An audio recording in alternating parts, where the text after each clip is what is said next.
friends, I am OmnusI here in my lair to once again visit with you for another episode of RPGaDay 2020.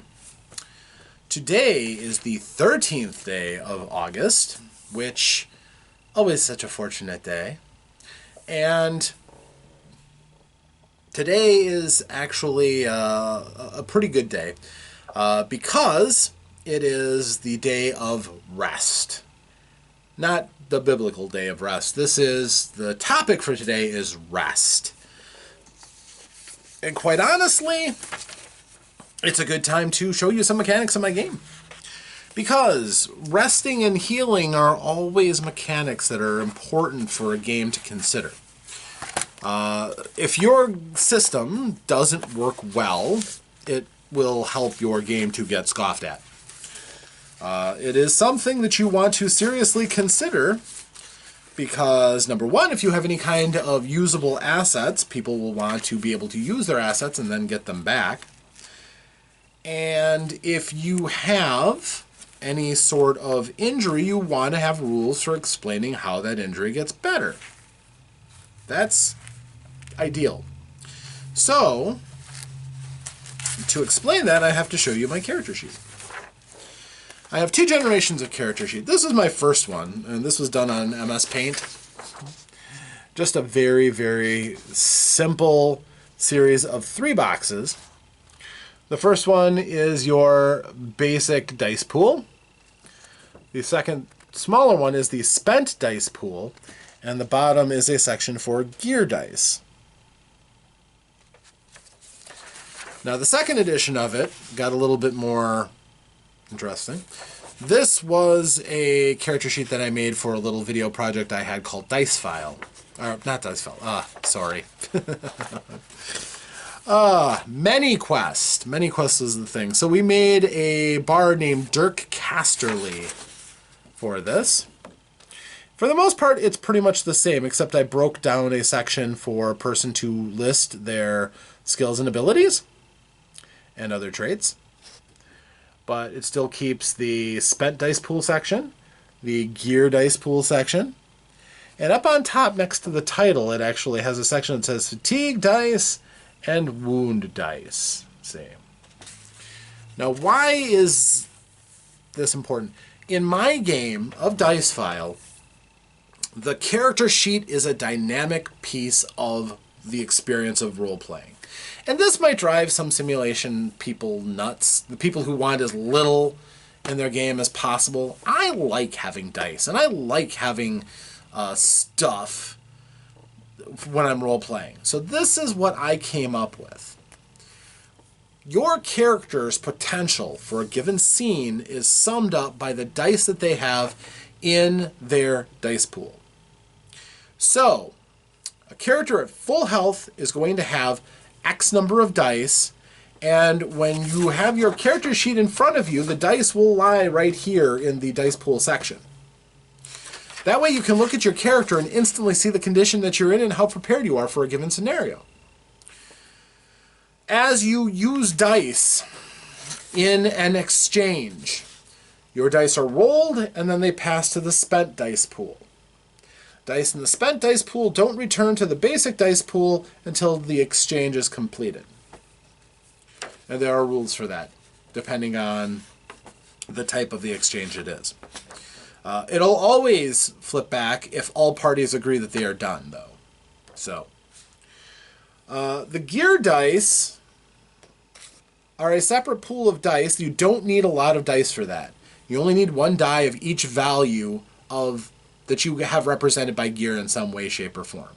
For instance, if you have a torch that is a D4 lighting piece of light gear, and you have a shield, which is a D6 armor gear, you would need a 4-sided and a 6-sided die in that section, because you can pick those up and roll them when you use that piece of gear in an attempt to do something. Also, the torch is also a D4 weapon gear, too, so you bop somebody with a torch.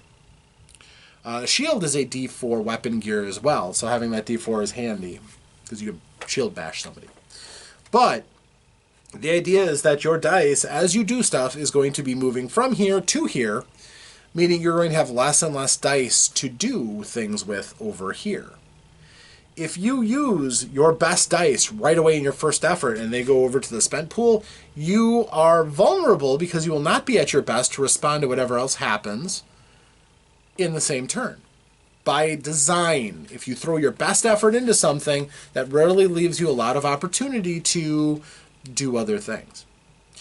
Now, if you get exhausted, there's a couple of ways of doing that, but the biggest one in this game is going to be by pushing, where you can take an extra die out of your die pool and roll it to demonstrate that you're putting an extra effort into something. Dice lost to fatigue go up here, where it says fatigue dice. They actually leave the character sheet. They are left right above it. And those don't come back after the exchange. You have to wait till you rest to get those dice back. Wound dice are when you get hurt. You lose dice again. And depending on the nature of the injury, you might have an opponent who chooses which dice you lose. So they might take your top dice and take it off so that that injury really stings. Usually that doesn't happen. It takes somebody who's really skilled to be able to do that, effectively like a called shot if you want to think of it that way. But yeah, that's more serious. Obviously, even just a little rest isn't going to get that back right away. Now, of course, there's potential for magical healing if you're playing in a fantasy game with magic. Otherwise, there's medical rules. You get generally a die back every day of rest. That seems to be fairly standard and a pretty decent exchange. And every... I can't remember if it's 10 minutes or an hour after we review my notes. But I believe it's every hour of rest you get a point of fatigue dice back. So if you take an 8-hour rest, generally, unless you are really diverse, you'll get your dice pool back. But otherwise, yeah. Basically, this system encourages people to share the spotlight and to pick your moment, pick your spot. Do you always want to do the awesome, cool thing? Maybe, but that's going to mean that any efforts that you have remaining, like defending yourself or reacting to something else, or maybe coming up with an idea, might not be your best effort anymore. Depending on what your die values are at of your skills, it may be fairly common sense. If your absolute best skill, for instance, is lore, you know a lot, but you're in a fight, you're probably never going to be able to use that top-end die because, well, that's your specialty, but it's not going to help you in this combat unless you could think of some way that knowing lore is going to help you in a combat. But, yeah, this... I personally am kind of enamored with the idea of using your character sheet and moving dice around and shifting it. The downside is, of course, a catastrophic cat attacking your dice on the table or something like that, or somebody drops a book and your dice shift. That's unfortunate. You can also represent most of that with a tally system, though. I've just come up with abbreviations for the dice, so you just run them down the side. A 4-sided die is represented by a triangle, a 6-sided die by a cube, an 8-sided die by a diamond, a 10-sided die by a circle, 12-sided die by a pentagram. Pentagon, not a pentagram. Ugh. So those are the most common dice values. You can also do a 20 if you want. 20 is represented by a star. But somebody who's rolling a 20-sided die is definitely a big roller. You're talking best in the world, absolutely. And that is the default. Now, if you wanted to, you could get even broader in range. Again, the lens goes in all directions. It not only defines, how many skills there are and what a single skill covers. It can also cover the range that you go through with your dice. So, for instance, if everybody wants to go off and get a set of those cool dice they use for Dungeon Crawl Classics, including the exotic ones like the 5-sided die, the 7-sided die, the 9-sided die, the 11, 13, 14, all those, you could break Dice File up as far as you want. And that would give you lots and lots and lots of play as you slowly, incrementally increase your dice value. If you want to do that, that's fine. But that will be an added on little section saying, if you want to do this, feel free. And these are the different rules that you would use for that. But I think most people who play this game will be comfortable using the 4-sider, 6-sider, 8-sider, 10-sider, 12-sider, and maybe the 20-sider. I don't know. I think it'll be fun. And if that breaks things down and you want a wider range, you can change the lens. So, like if you want to have superpowers but you still want normal people around, you can use a die code for normal people and then have the lens change to the die code for superpowers. Works just fine. But yeah, resting is an important thing in any game. I know one of the things that got my respect about 5th edition right away was that reading through the Dungeon Master's Guide, they have alternate rules for rest and recovery. If you use the default system, which is very cinematic in nature, it really emphasizes the fact that your characters are never really, really hurt until they are literally at death's door. They will spring back fresh as can be from any number of hit point loss after an 8-hour rest. For people who think that's way too abstract, and realistically, your character will still be bandaged up, you'll still have, be a bit stiff and sore, but it won't slow you down. There are alternate options for healing much more slowly. The thing with that is that makes the need for healing magic much more important. Your cleric and your healing potions become vastly more important if you slow down healing. So, something to note, my system, again, since it's so abstract, I don't think it really needs too much complexity there. Just a simple, you wait this long and you get a die back. And if somebody treats you with a medicine skill, you might get a die back too.